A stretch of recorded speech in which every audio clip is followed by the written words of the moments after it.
Halo semuanya, kembali lagi bersama saya. Apakah teman-teman semua sudah paham dan sudah mengetahui tentang proses pembuatan jembatan?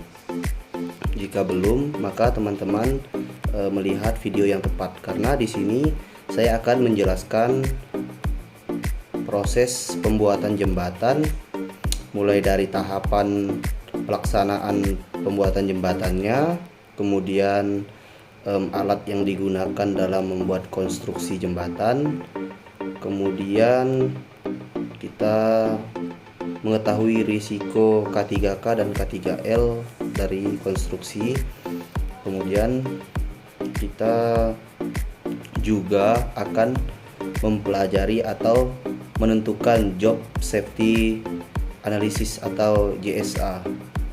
Oke, kita langsung masuk ke penjelasannya ya teman-teman. Oke teman-teman, kita langsung masuk ke penjelasannya. Yang pertama, definisi pekerjaan. Pekerjaan JORR W1 jalan tol pada lokasi kebun jeruk Penjaringan menggunakan tiang pancang dengan rincian umum sebagai berikut. Diameter 50 sama dengan 640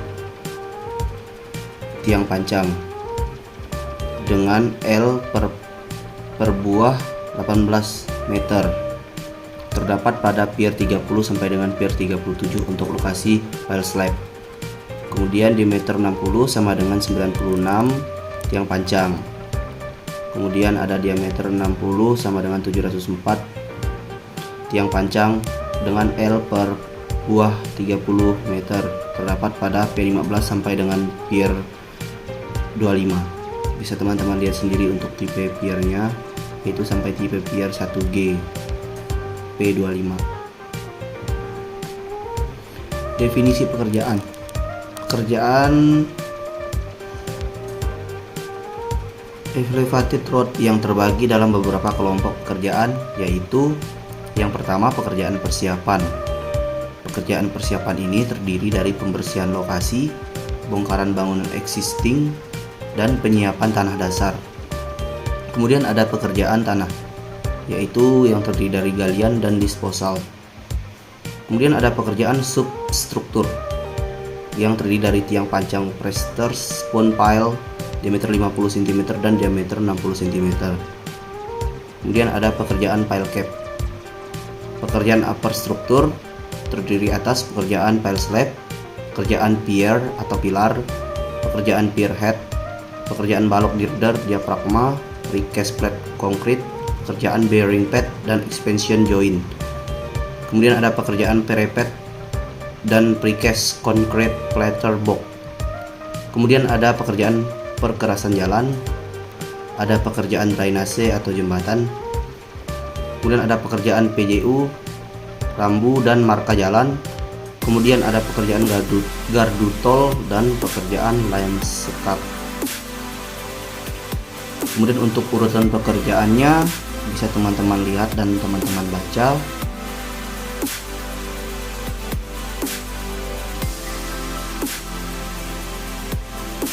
Ini untuk urutan pekerjaan lanjutan dari yang pertama, terdiri dari konstruksi jembatan dan konstruksi pile slab. Bisa teman-teman lihat sendiri untuk urutannya.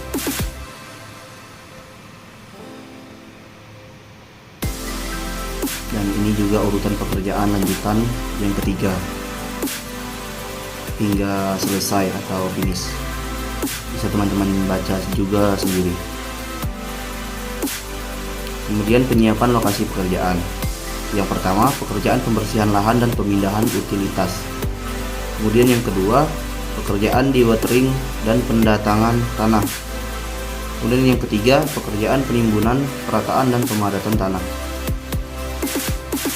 Kemudian pekerjaan saluran drainase sementara dilaksanakan selama 2 minggu dengan ekskavator. Nah, bisa teman-teman lihat sendiri untuk pekerjaannya seperti pada gambar di atas. Ada ekskavatornya. Kemudian pekerjaan persiapan, penyiapan tanah dasar dan pekerjaan timbunan tanah dilakukan selama 1 bulan dengan peralatan yang pertama dozer, crane breaker, dump truck, vibro roller dan ekskavator.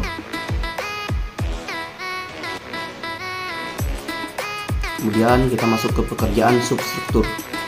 Pekerjaan substruktur dibagi menjadi dua zona pekerjaan yang dilaksanakan secara simultan. Bisa teman-teman lihat untuk zona 1 dan zona 2-nya.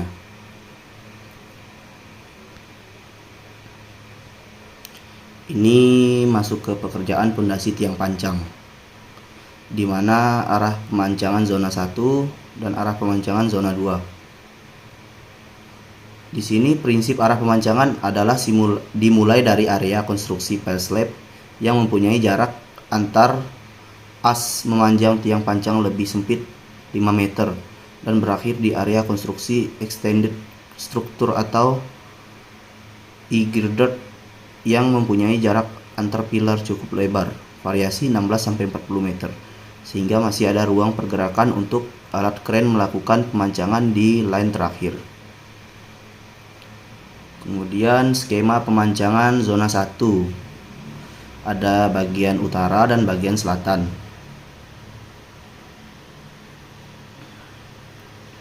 Ini untuk skema pemancangan zona 2. Bisa teman-teman lihat sendiri untuk gambarnya. Terdiri dari bagian utara dan selatan. Nah, ini untuk skema posisi stockpile.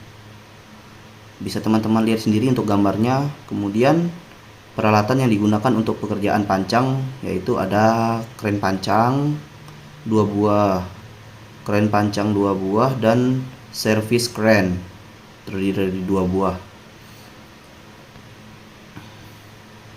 Kemudian ada pekerjaan pondasi tiang pancang. Bisa teman-teman lihat sendiri untuk proses pekerjaannya pada gambar. Kemudian ada skema pekerjaan pile cap zona 2. Kemudian ada pekerjaan pondasi pile cap. Pekerjaan pondasi pile cap ini menggunakan eksa untuk pemasangannya dan dibantu oleh tenaga pekerja.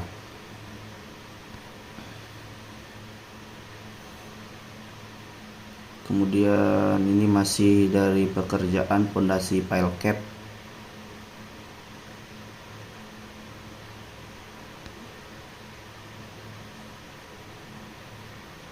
Pekerjaan upper struktur dibagi menjadi dua zona pekerjaan yang dilaksanakan secara simultan, yaitu zona 1 dan zona 2. Ini untuk pekerjaan upper strukturnya ya teman-teman. Bisa teman-teman lihat di gambar. Untuk arah pekerjaannya,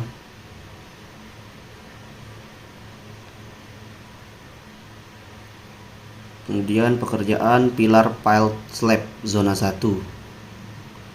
Pile slab zona 1 dibagi menjadi dua subzona, yaitu utara dan selatan, yang pekerjaannya dilaksanakan secara simultan dengan batasan pengecoran tiap subzona pada pertemuan dengan expansion joint atau batang span 50 meter.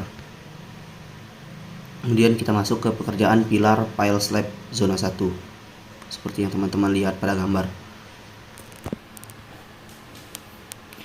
Kemudian kita masuk ke skema pekerjaan pilar dan pier head jembatan untuk zona 2.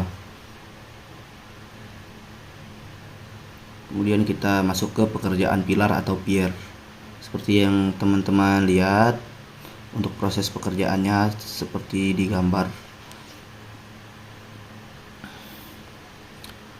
Pekerjaan pier head, masih dalam pekerjaan pier head.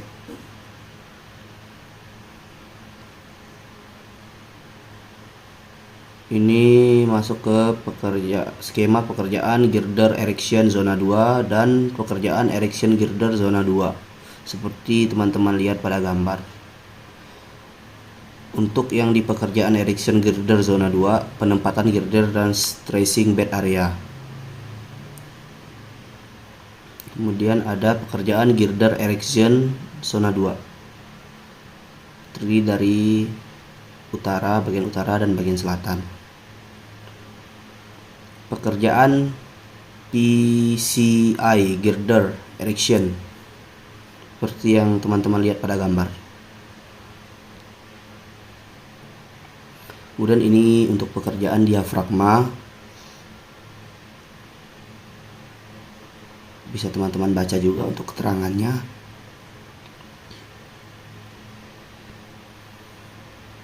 Kemudian kita masuk ke pekerjaan lantai slab beton, parapet, dan precast planter box dimulai dari abutmen A2 sampai dengan pilar P37.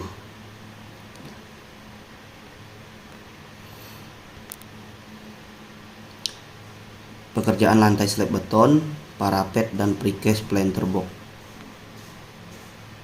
Pekerjaan pengaspalan dimulai dari abutmen A2 sampai dengan pilar P37, seperti yang teman-teman bisa lihat arah pekerjaannya.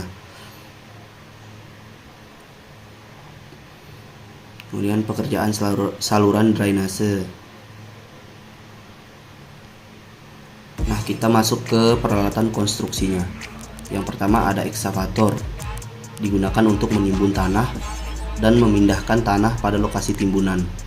Kemudian ada crane, digunakan untuk mengangkut atau memindahkan set pile dan dilengkapi hammer agar memudahkan untuk pemasangan set pile. Kemudian ada dump truck, digunakan untuk membawa material. Alat ini juga digunakan untuk membawa tanah pada saat penimbunan. Kemudian ada pile boring atau pile driver, digunakan untuk membuat lubang bor di lokasi. Alat ini digunakan pada saat pemboran dan pada saat pemasangan temper casing. Kemudian mobil molen atau truck mixer, digunakan untuk mengaduk beton dan untuk melakukan pengecoran. Kemudian ada mobil crane, digunakan untuk memindahkan shuttle box. Alat ini digunakan pada saat memindahkan style box pada lokasi. Kemudian ada tower crane. Alat ini digunakan untuk mengangkat atau memindahkan material dari tempat asal ke tempat lain. Kemudian ada backhoe loader,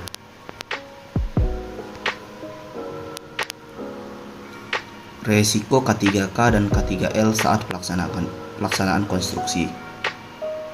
Nah, ada banyak risikonya ya teman-teman, seperti adanya jenis-jenis bahaya kesehatan yang terdiri dari bahaya fisik, bahaya kimia, bahaya biologi, bahaya ergonomi, dan bahaya psikologi. Potensi sumber bahaya: pekerja tertimbun longsor, pekerja tenggelam atau terkena air banjir, pekerja terkena sengatan aliran listrik, pekerja menghirup gas beracun, pekerja menghirup debu atau kotoran, pekerja tertimpa alat kerja atau material, pekerja terjatuh ke dalam galian. Ada 3 faktor utama: faktor manusia, kemudian faktor lingkungan, dan faktor peralatan. Tingkat pengendalian risiko ini juga mulai dari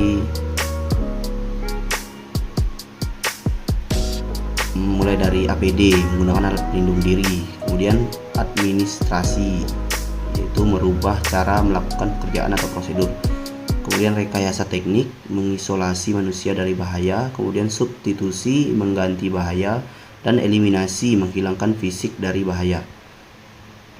Rekayasa teknik, pemasangan alat pelindung mesin, machine guarding, pemasangan general dan local ventilation, kemudian pemasangan alat sensor otomatis. Administratif, pergantian sip kerja, pemberlakuan sistem izin kerja, dan pelatihan karyawan. Kemudian ini untuk job safety analisisnya, dimana ini terdiri dari 20 item yang bisa teman-teman baca sendiri. Di sini terdiri dari tahap pekerjaan, bahayanya, kemudian risiko dari pekerjaannya, dan pengendaliannya dari pekerjaan jembatan yang kita bahas tadi. Mungkin sekian yang dapat saya sampaikan dan dapat saya jelaskan. Saya mohon maaf jika terdapat banyak kekurangan dan kesalahan dan kekhilafan dalam menjelaskan materi tersebut. Terima kasih atas perhatian teman-teman semua.